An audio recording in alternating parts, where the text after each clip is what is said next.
Hey guys, it's Maria Park, and welcome to Approach the Nerd. And we are doing our Owl House Season 2, Episode 8 spoiler review called Knocking on Hootie's Door, which is such a cute name considering, it's a pun. Um, this episode was everything, not just because Lumity was officially made canon in this episode, but also because we got more exposition on Ida's past. We got more clues about King, what he is, what he can do. And we also have some more mysteries to solve. So lots to talk about in episode 8. So let's just start. So the episode opens with Hootie, nicknamed Lucifer by Lilith, sending a letter to her. So they're pen pals. I love this relationship because Hootie himself he's sweet, but he can be very obnoxious. And so I love that there's somebody in this world that appreciates him for what he is. Not saying that Ida and King don't consider him part of their family, because they really do, and they show it a little bit in this episode. But Lilith fully embraces the Luciferness that is Lucifer, or pretty much Hootie. But he's complaining. He's like, I can't seem to have anybody, I can't help anybody. Nobody seems to want me around. Nobody wants me to do anything. And then Lilith's like, I'm very concerned because at the end of the day, you are the Owl House. You take care of everyone, which is effing true. It's true. But he just, unfortunately, he's very caring and his heart's in the right place. He just kind of F's stuff up unintentionally, which he does a lot in this episode. But he gets inspired by Lilith's reply. And again, I'm loving we're getting a voiceover from Lilith. Is giving me hope that we're going to see Lilith again before the season ends. But so he gets this grand idea that he's going to help his family in the Owl House. So we have 3 people, and they all have various problems. We have Beast trying to figure out who and what he is. We've learned in this episode that his father has not responded to his mass social media message or any of the wanted posters he's put up.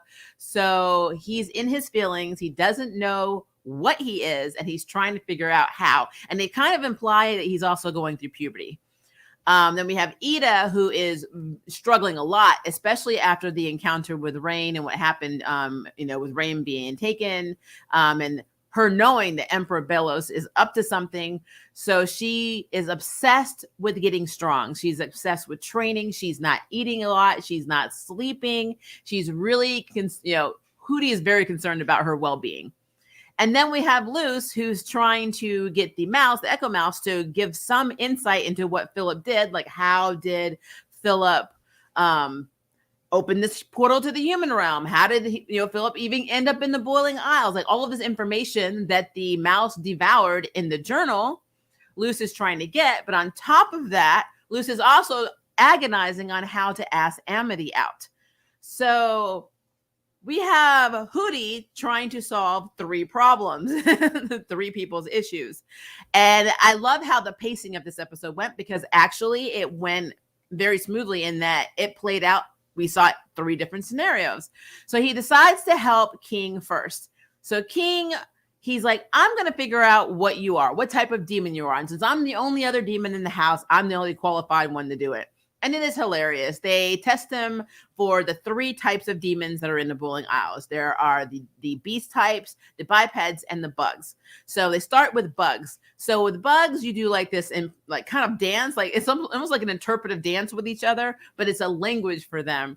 So, of course, Hootie has 2 bugs demonstrate, and then King does this impromptu dance routine, and Hootie goes after him. He's like, what did you say about my mother? And it was hilarious. But we pretty much ruled out that he's not a bug type. Plus, apparently he can't make a cocoon. So that completely, takes him out of that, that category. Next, they try the bipeds.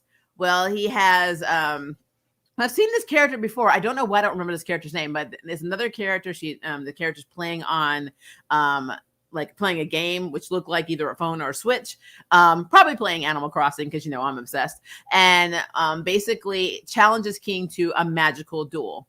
Well, King at the time doesn't have a way of defending against magic, so of course gets zapped by fire, and they pretty much rule out that he's a biped. So then they try beast type, but for beast type, you have to have blood taken. And of course, the same magical creature he couldn't defeat is also medically trained. And so it took blood from, King to try and figure out what type of demon King is. Well, unfortunately, the blood work came back inconclusive. So Hootie's response was, well, we love you no matter what you are, even though we don't know what the hell you are. That's basically what he said. And so King gets in his feelings. He gets angry. He's not really angry at Hootie, but Hootie is the type who takes everything out on himself. So while King is ranting about, my dad hasn't responded to my messages and why did he leave me in the first place? He shoots out like this white ring of power and like fries stuff. And nobody notices because King is so upset about his dad not responding and his dad pretty much abandoning him. And Hootie's upset because now he's sad because he couldn't help King. Nobody notices that King just blasted this power out. So that was the first indication that King has something else going on.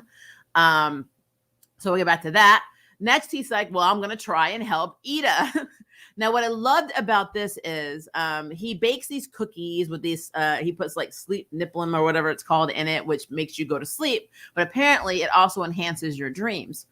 Well, Ida takes a bite of the cookie and she passes out, and then she starts having dreams about various times she's had trauma from the owl demon. But what's really interesting is first we got to see her dad. Her dad got attacked by the owl demon and it injured his eye. Now, I don't know if his eye was permanently damaged or if it was popped out, whatever. They didn't really go into that, but you do see he's holding his eye and it looked like there was blood. So we know that the owl demon attacked her father. So we did get to see that. We also got to see her and Rain and their relationship. So basically, it looks like Ida has been pushing, and we kind of knew this anyway, but Ida's been pushing everybody away from her because of the curse, including a very good relationship with Rain. And I believe Rain's non-binary, so I'm just going to say they. And they are breaking up with Ida in this dream. So these aren't just necessarily dreams. I think these are memories, things that actually happen. And every bad thing that happened to Ida attributed and blamed the owl demon. But what I thought was really interesting about this is that the owl demon is just like an injured animal. It's got it's like tied with the red string of fate to Ida, and it keeps trying to get away. So with it attacking her father, with her, pretty much trying to force its way out of Ida, it's not trying to overtake Ida. It's trying to get out of Ida. So the owl demon is just as unhappy being, stuck with her as Ida is with the owl demon.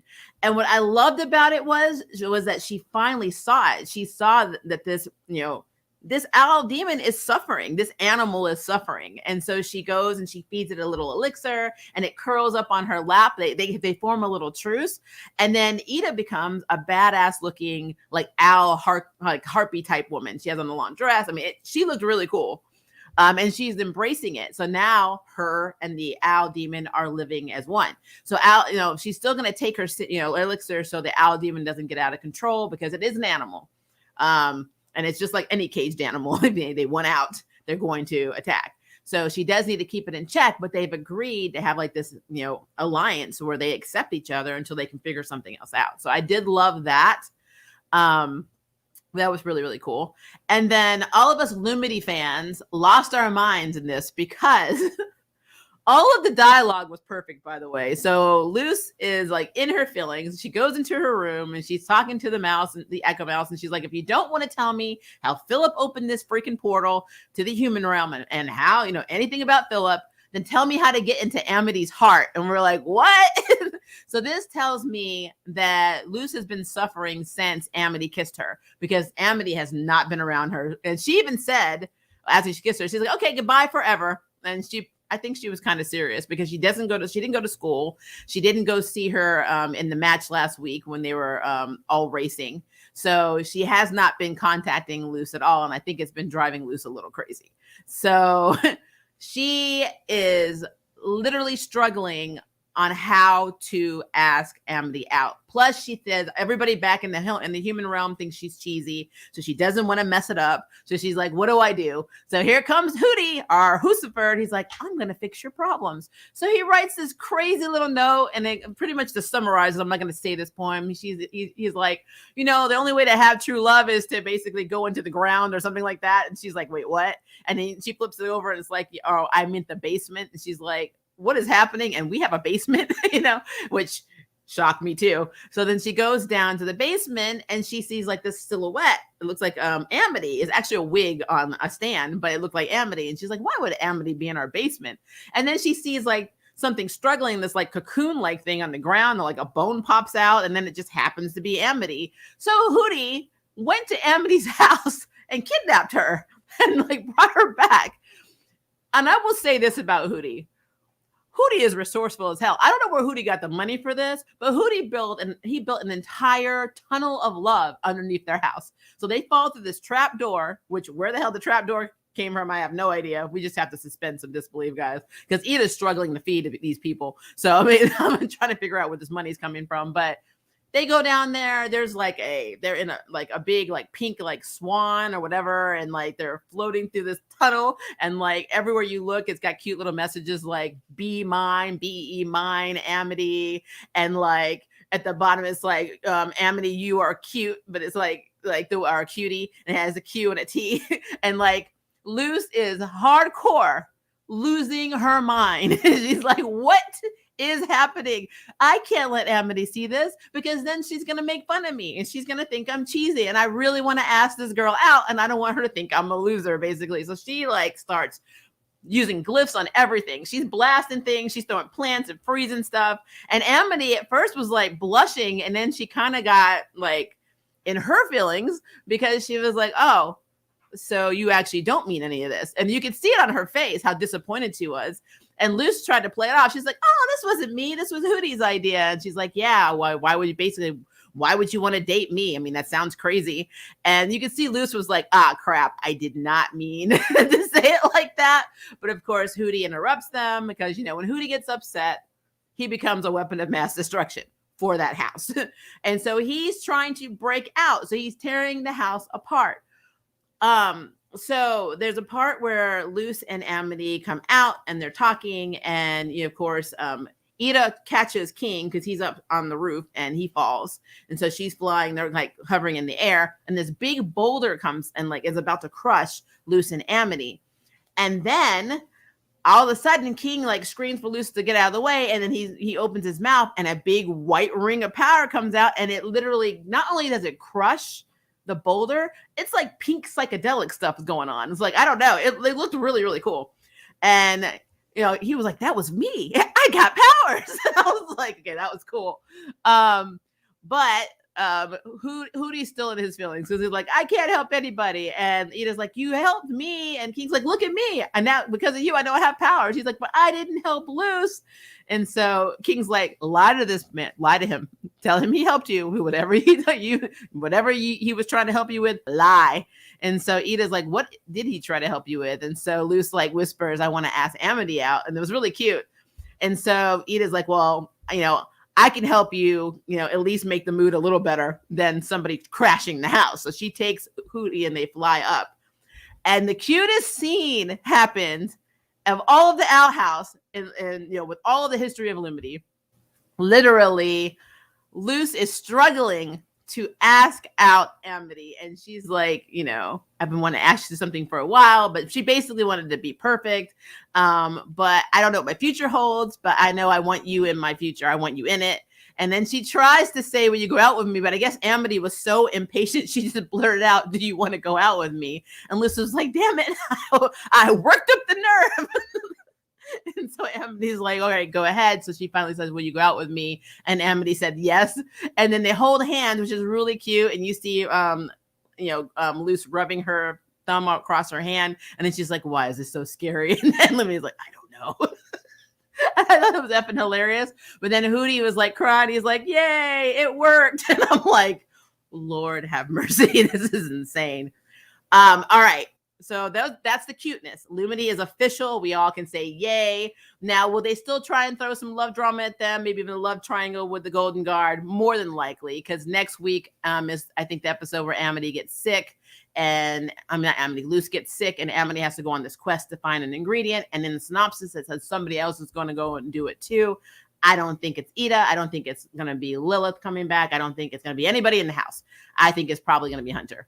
So they may have a little love triangle yet, but officially, Lumity, they're dating. So they are officially a canon couple. The Disney Channel has allowed us to have a canon LGBT couple pretty much headlining, because that's what they are, a Disney cartoon. That is momentous because, they don't really have the biggest track record for LGBT support. So I'm just putting it out there. So this is a really big deal. All right, so let's talk about the mysteries. There are mysteries in this show, and then there's something else that Lucifer does that's really messed up. So the first mystery that we have to contend with is, so King's father, I guess technically this is a mess up too. King's father, I'm assuming this is Daddy. He looks like a really older version of King. He shows up at the house when Hootie is sending another letter to Lilith, and he has a black letter. He's like, can you give this to King? And, Hootie looks at him. He's like, oh. And then, he walks off. The guy walks off. And then, of course, Hootie sees a bug and then eats the damn letter. And I'm like, what is happening? I'm like, no, we were going to get some exposition. We were going to get answers. And Hootie, why? Why? So that was messed up. The second thing, which is kind of a mystery, but kind of not. So now that Lumity are official, they're both sitting on the ground. And I guess Amity got the mouse to reflect whatever was on the wall. Because, obviously Luce wasn't able to do it. So she was giving Luce points on how to get the Echo Mouse to show exactly what was in the journal. And there's like blueprints. It looked like blueprints in a diagram. Like the portal was like, and to me, it looked like blueprints for the portal. And there's also like this crazy looking symbol. I don't know what that means. So I'm really curious because, again, I think that Bellows is Philip. I've always thought that. And I really think that Hunter and Luce are related. I really do. But I want to know what that is. And then the third mystery. So they're in the dream world. Ida is sitting on the beach with, the owl demon. And when it's trying to escape, it's flying over this water and it gets, it falls to the ground. Something actually tried to catch it too. That's what it looked like. And then you see it looks like a document with some kind of wax seal. I couldn't make out what the seal was. I don't know if this was Emperor Bellows' seal. I don't know if this was another coven seal. I have no idea what this seal was, but somebody that's cleaning up the beach, or maybe it's somebody who's a treasure finder or metal detector of their world, finds it, looks at it, and just tosses it in a bag with other stuff he's found and then walks off. And I'm really curious because they never show things in this show unless it's either an Easter egg for one of the other shows that Dana has done, or it has a big importance to this series itself. So I think whatever in that scroll is probably the answer to the Emperor Bellows issue. So I want to know what it is, but Ida didn't even notice it. So you can't see something you don't realize is there. So yeah, but there was a reason that they showed that. And I want to know why, because that was in that dream sequence that looked like that was a part of the dream that looked like it didn't actually happen. It's when she's bonding with the owl demon. It's really weird. So I want to know what that was, because it's a thing. It is a thing. But yeah, overall, they still have a lot of mysteries. If I have one little nitpick, it's not really about the episode itself. It's just that I wish we see more of Gus and Willow, because I don't know. I think we have 13 episodes in this season. I'm not sure, but we've only seen them maybe in 2 episodes and not even like maybe a millisecond. Gus had a little bit more play because he did have the episode where he was, pretty much trying to deal with the fact that he thought his illusion powers weren't, great. And he wanted to try a different trek, and he just felt useless, basically. So we did see that episode, but we haven't seen hardly anything of Willow. And I don't know, considering we only have, 4 episodes, I believe, for season 3, and they're 44 minutes each. That's under 3 hours. I don't know if they have time for us to delve more into her backstory. And if we don't get a spin-off series or movies, I mean, it's a really, to me, it's a wasted opportunity. But I get it, because you're trying to resolve this huge storyline. And so you might not be able to do that. And it's just, I don't know. It's just sad to me. It's sad. But I do want to see them, and I want to see more of Hexside. I need to see more of Hexside. I love them at Hexside. It is like literally the on crack, Hogwarts that I need in my life. So I really want to see that. So, but yeah, great episode. Like I said, I mean, besides it making Lumity canon, we got to see King get powers. We got to see, technically, there's somebody out there looking for him. I don't know why he didn't go to the door and just talk to him. But, instead of leaving a letter, but, it is what it is. And then we have to see Ida finally coming to terms with basically having this owl demon and realizing that it's not all the owl demon's fault that her life is a mess. She pushed people away. She did this to herself. She had people that cared about her that would have helped her with her curse, but she chose to push them away. So she can't keep blaming all her problems on her curse. And I thought that was really interesting. So, yeah.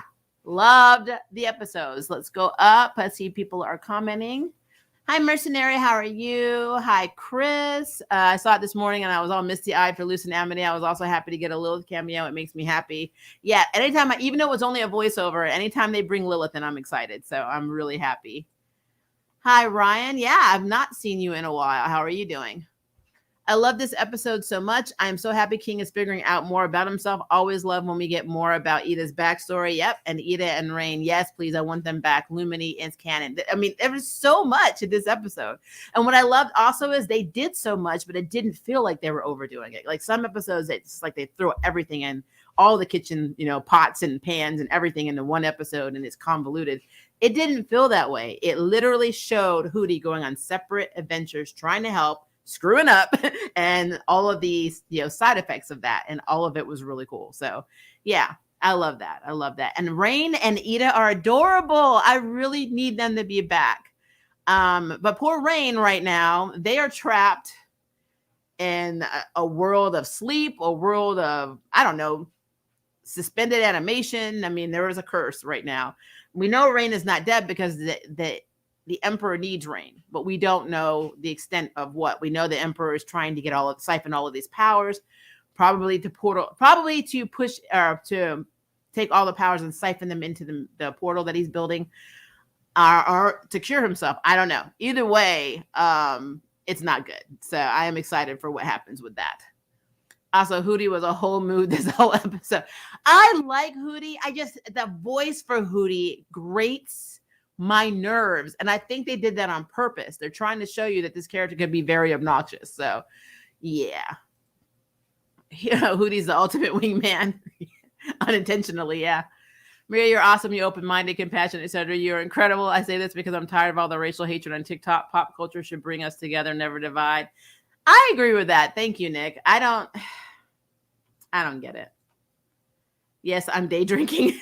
Hey, it's Saturday. Hopefully it's Saturday where you are. It might be Sunday for you, but either way, it's the weekend. You do you. Just be careful. Don't go out and drink. Don't go out and drive if you're drinking. Stay home, have a few, chill out, watch really nice shows, or watch very angry shows. Some people do that to try and, de-stress. But yeah, do you. The limiting moment could only happen at the Owl House. I like that it happened there. I mean, it would have been cool to see it at Hexside too, but you're right. I think having that happen at Owl House and then seeing them be all awkward around each other and looking at the projected screen was cool. What are they going to do on their dates? Where are they going to go? The library? I wonder what kind of dates do you have in the Boiling Isles? I'm very curious. Perfection is the enemy of love. It should be way more acceptable for women to make the first move. Yeah. I've never had a problem. I've never said that, oh, guy has to ask the girl out and vice versa. I never thought that should have been the rule, the canon rule. Some women, though, I think really want their partners to ask them out. Being bisexual, maybe with men and women, I've never had that issue. I never cared. If I asked them out or they asked me out. Traditionally, I think I've always been asked out first. But I don't know. Me and my spouse are different though, because I think we went on a date and I didn't realize it was a date. So but then again, my spouse also called me. So River said I was the girlfriend to friends before asking me if I wanted to be the girlfriend. We have an interesting relationship, but I was all in, so it's fine. Let's see.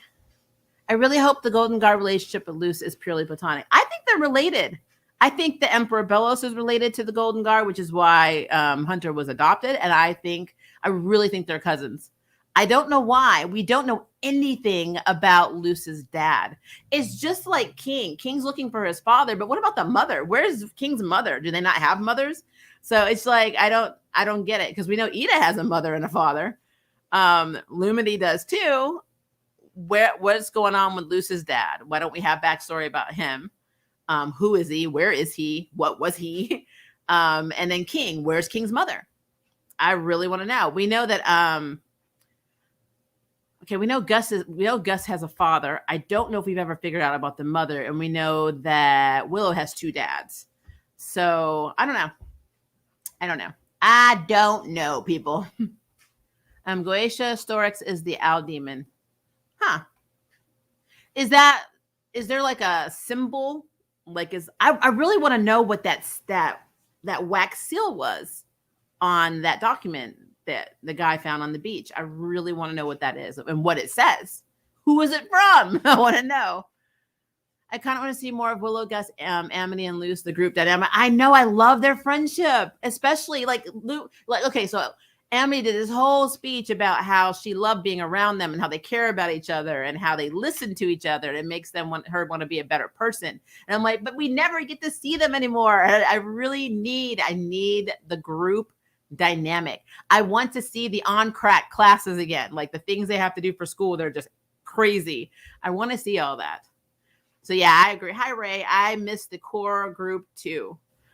One's problems are often a mixture of self and other. Yeah, I agree with that. I absolutely agree with that. This was such a great episode. It was.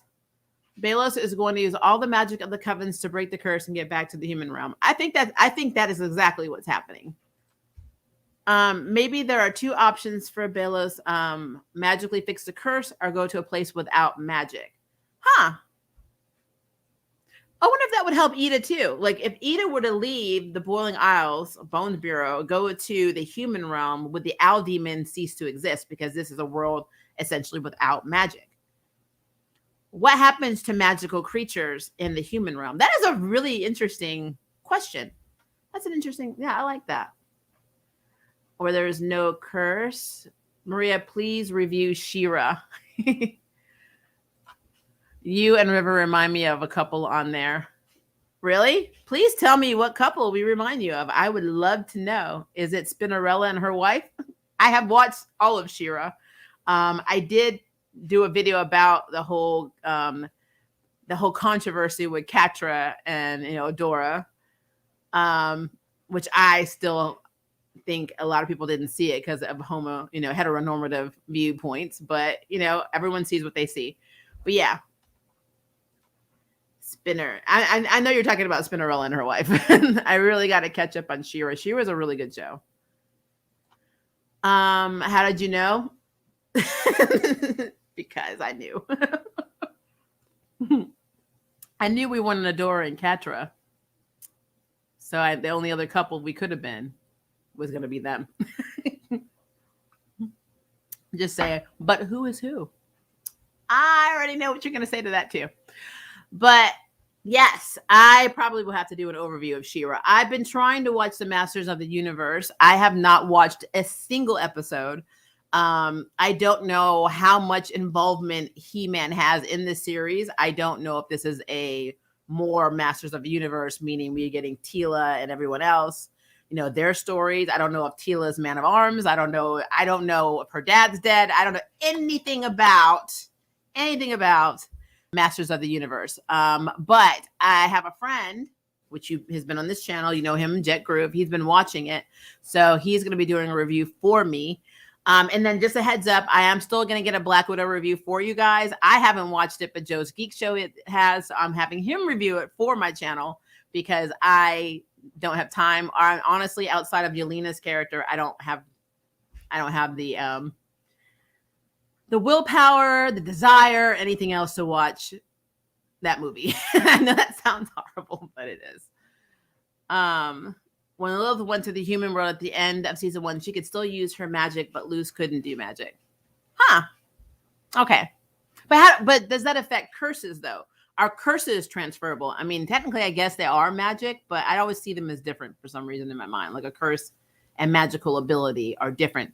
Only because Ida's magic is suppressed by the owl demon, I kind of felt like maybe, I don't know. I want to see all of them in the human realm and see what that's like. I want them all to go to Luce's mom's house. But remember, we got a bigger mystery. We've got a Luce clone literally living with her mom. I'm like, and we don't know why. Like, my first thing is, what happened to Luce's, what would have happened if Luce had gone to this camp, the camp that basically kills your imagination and makes you a practical thinker? Is it like a Stepford Wives? Remember the movie The Stepford Wives, where they all moved to the town with their husbands, and then they start every day a wife started becoming more like, pretty much a Martha Stewart on crack. They were very domestic. They always said yes. They were very submissive, and come to find out that they were killing the wives and replacing them with like literally robots. Is that what happened with Luce? But instead of Luce going up there, they just made a Luce clone because Luce never showed up and sent Luce back home. And then if that's the case, who did that? And how did they know how Luce looked? Because Luce never made it to that camp. So I don't know if this is something to do with that camp, which would be dark as hell, or if somebody in the Boiling Isles sent a robot or clone or whatever of Luce back home so she could stay in the Boiling Isles. That is another mystery we have no idea how to solve. We saw it for like a millisecond. We saw somebody sitting with her mother. Who and what is that? So that's going to be interesting. So they screwed up Moth. They screwed up Moth in what way? You can transfer a curse. Okay. Law of energy. It would be easier to transfer the curse than break it. I agree. I mean, but who would she transfer the curse to? You'd have to have somebody willing to take it. I know one person who would be willing to take it, even though technically she's already sharing the curse. And this is my other question, since we got this kind of like truce between the owl demon and Ida. Technically, Lilith took the other part of the curse. So does she have to make the same pact, have the same, understanding with the owl demon? And essentially, the owl demon curse is Lilith's fault because she was trying to one up her sister to get in good with Emperor Bellows in the Coven. It was a jealousy thing, which I get. This was ultimately basically based on their mother treating Ida better than, I don't even say better, basically ignoring Lilith's accomplishments and making her feel like the middle child or the Jan Brady of the family. And that does something to you. So yeah, the curse, all of that technically is Lilith's fault. And I do think that Lilith probably would be the one that say, I will take all of the curse from you. She probably would do that for her sister. But I don't want Lilith to suffer either, because I feel like Lilith has learned and she's always regretted it. And she's not a bad person. So I don't want her to fully take that curse on. I think that would be horrible. I don't want that. Probably next season, we'll see some precursor stuff. I think she's too noble to transfer the curse. Yeah, I don't think Ida would ever do it, especially if it's her sister. Because even though she knows it was Lilith's fault, she's still her older sister and she still feels responsible for her. So I don't think it will happen. I wonder if Lilith will become a Harpy lady too. I actually miss Lilith, but I'm happy to have Hunter. He is my boo. Yeah, Hunter is cool. I think they're going to have to bring Lilith back because they can't have a big battle without Lilith. Lilith is a very good fighter. She's great at strategy. She's great at everything. So I think that she is going to come back, but I am happy that she's getting the time to bond with her mother that she missed out of when she was a child, because that is ultimately her issue. She didn't get to be a child who felt loved and appreciated and worthwhile to her mom. And that is her mother's fault, but it is what it is. Maybe she's getting it now.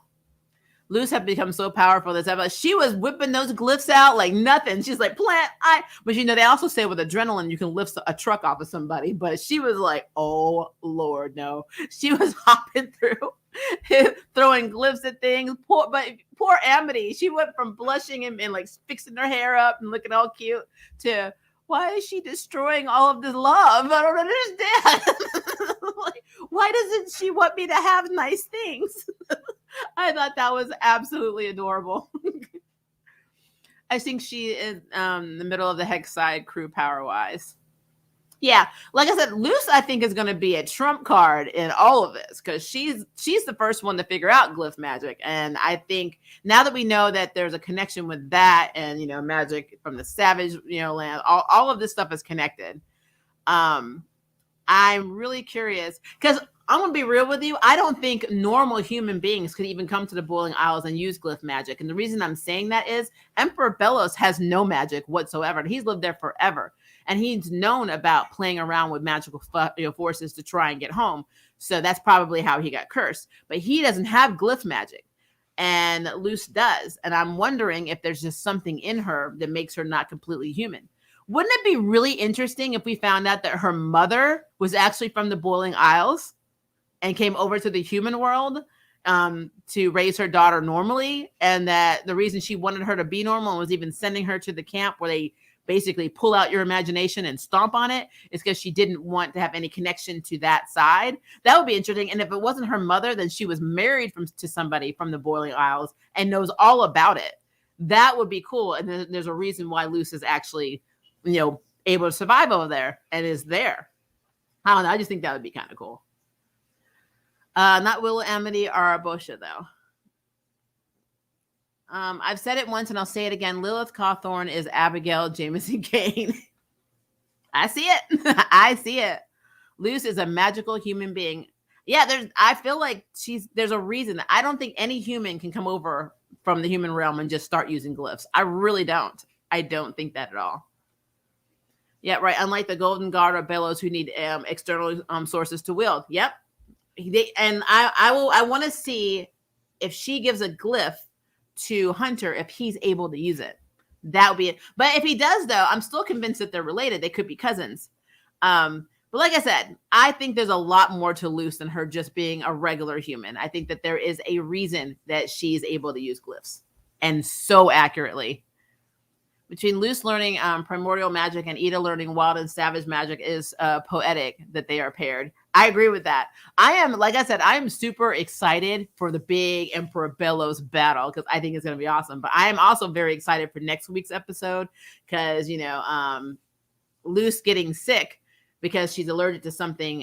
Something at the lake, or there's something that she gets that causes her to be ill, and they have to make a potion to save her. And it's this is the second time we really start to see how affected she is by not being in the human world. We already know that certain foods there make her ill. She can't stomach it, which is fine. I mean, because with my autoimmune condition, if I go to places if I go to like a big thing like San Francisco, I went to San Francisco. The Mediterranean weather was too much for me, and I was sick the entire time because it went from hot to cold. So like when you're out of your adapted environment, that happens. And she's been there for a millisecond, and I don't feel like she's been there a year. I don't know why. I don't feel like a school year has gone by. It could have. I could be crazy. It could have been over a year. I don't think so. I want to say she's been there, this summer or whatever. But I feel like she's still not acclimated to everything on the Boiling Isles that a normal person born there would have no problem with. So, yeah, it's interesting. What if her mom was a Zora and that's how the books are in the Boiling Isles and Human World and she left? I would love that. And you know what's funny? It would be funny if her mother wrote those books and that her mother was like a ghostwriter and not using her real name. I think that would be so cool. They have so much like potential in terms of different plots they could use to resolve this story, which is why it's exciting. There's so many things they can do and it's believable. It's not like, you're watching other shows and they're going down the set path and all of a sudden they just throw this thing out of nowhere. And it's like, what the hell is that? They can do anything in the Owl House and make it work because of the world they set up. They are very smart. Dana Terrace was brilliant in how she outlined this show. anything is possible, and that's why I like it so much. But I don't know. I'm excited. Like I said, the big battle with Bellows was probably will happen in season 3. Is going to be super exciting. All of these revelations on Luce's past, her future, what's actually going on in the human realm, who the hell's in her house with her mom is going to be interesting. King's father, if that is him, him explaining why he left, if he left. He could have been held prisoner or whatever. He doesn't look like he's a king right now. He actually looks like he's kind of poor. So I don't know. I would love to see why he left King in that place with RoboGuard, which I don't think we saw. I call it RoboGuard. We didn't see RoboGuard in the last couple episodes. I don't know where RoboGuard is, but I would love to see more backstory on that. I also want to see, we're getting a lot of backstory for Ida. I want to see what happens between her and Rain. I want to see what happens with her and the Owl Demon. Maybe she'll choose to keep the Owl Demon. Maybe that would be her epic power. Maybe with the Owl Demon's power, she's stronger than she would be as just a normal witch. So maybe that'll be something she wants. I don't know. There's so much to see and so much to look forward to in this show that, I literally can talk about it for days. I mean, we haven't even we haven't touched on the fact that something is going on also with Bellows buying up all of the Abominator type machines that, are being made by Amity's family because he wants to have his own army and doesn't want to empower anybody else to have the army. I also think that there's an agenda, and we already know this ambitious agenda to try and get Amity to join a coven. And since witches are being taken into covens, then there's a good chance that she may be forced to join a coven too. And I would love to see how that plays out if that becomes a thing, because Amity has shown to be a very powerful, witch, especially with abomination magic. So that's something the Emperor probably will want because he's siphoning magic. And if the parents are pushing her to show out and put herself on display, she will get the Emperor's attention, and it will not be good for her. And in retrospect, also will not be good for her girlfriend. So yeah, there's a lot to look forward to. The Abomination Coven leader is OP even in comparison to Amity's parents, who I thought were up there in that track, but he just blows them away. I agree. I love your channel and your theories. Thank you. I have lots of theories. I have so many theories. I have so many theories that hurt my head. And on every show that I review, I just sit here and just ponder and ponder and ponder. And I have so many. If you guys are interested, I'm actually writing out what I think is going to happen in Charm season 4. So I will be doing a spoiler review. I was going to try and do it with Eloy, but something I think is happening with him. I don't know what's going on. Some personal issues, family issues maybe. So not saying we can't do it. I'm just waiting to hear back from him. So we'll see what happens with that. We are at 42 minutes. So guys, if you have questions, concerns, comments, blah, blah, blah, put them in the comments below so we can talk about it. I would love to know your theories too, what you think is going to happen in season 3, because season 3, I think, is where the bulk of everything is going to happen. We're going to get a lot more the rest of this season, but we're going to get a lot in these short 44-minute 4 episodes we're getting for season 3, which still makes me upset. I wanted a full season, but maybe we'll get movies and spin-off series. I think that would be really cool. But I want to know what you guys think. So please, please, please, please put them in the comments below so we can continue this conversation. And my last thing is I did a collaboration with a girl over in the UK. We talked about mixed identity, erasure, all of that stuff in media. The first video that on my end that I'm putting up should be up tomorrow. So I would love to know what you guys think. I will link it. I'll put a reminder in the community tab. So be checking that. And also, I'm still tallying up all of the comic book spotlight characters you want me to spotlight. Yido gave me about 5 to 6 paragraphs worth of information, so we got a lot. But if there's anybody that you have not, or basically somebody I haven't spotlighted on my channel, or you haven't heard a lot about, like obscure characters especially, put it in the community tab on that post so that I can check it out, because I may know who they are. And if I don't know who they are, I will research it and I will still do a video on it. So yeah. One more question. Do I have a PO box? I don't. I do have a physical address that I can share. Just go. My social media is in this post. So go to my Instagram. You can either go to Approach the Nerd or Maria Amelia Park and then message me, and then I'll talk to you about it. All right, guys. I love you. Thank you for joining me for this stream. If this is day for you, have a very good day. If it is evening, have a very, very good night. And I will see you guys in our next stream and